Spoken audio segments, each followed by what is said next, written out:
اليوم 16 ماي يوافق الذكرى 67 لتأسيس المديرية العامة للأمن الوطني.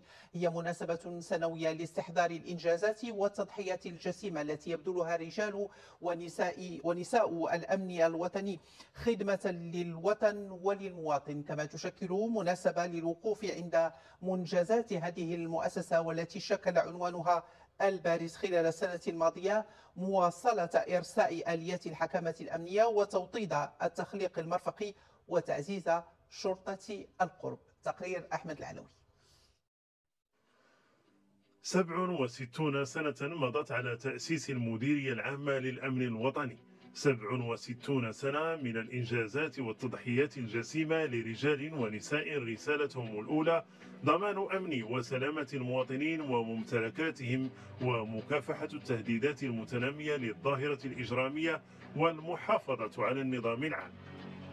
رسالة جعلتها المديرية العامة للأمن الوطني هاجسها الأول منذ إحداثها سنة 1956.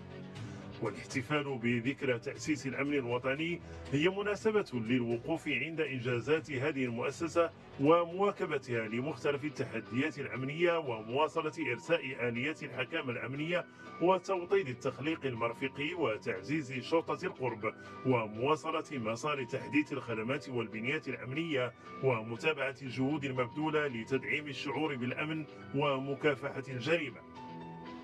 أدوار هامة في خدمة أمن الوطن والمواطنين تحظى بتقدير كافة المغاربة فضلا عن الشركاء الدوليين في مجال التعاون الأمني مع المغرب، بالنظر لما أبانت عنه من نجاعة وفعالية في مواجهة التحديات الأمنية الكبرى وحفظ النظام.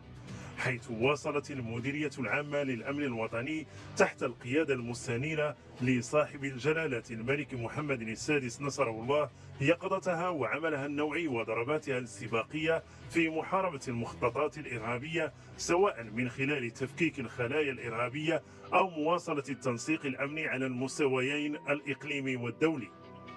وإلى جانب تطوير وتحديث بنيات الشرطة وعصرنة طرق عملها، واصلت المديرية العامة للأمن الوطني تطوير مناهج التكوين وتأهيل العنصر البشري وحسن تدبير الموارد البشرية وتعزيز دور الشرطة التقنية والعلمية وتقريب مصادر الخبرة من الشرطة القضائية في مكافحة الجريمة، مما جعلها تتبوأ مكانة هامة في مجال التصدي للجريمة المنظمة والإرهاب على المستوى الإقليمي والدولي. وتبقى ذكرى تأسيس المديرية العامة للأمن الوطني في 16 من ماي من كل سنة لحظة تاريخية يحتفى بذكرها كل سنة للوقوف عند منجزاتها واستشراف المستقبل في ظل التحديات الأمنية الكبرى التي يشهدها العالم.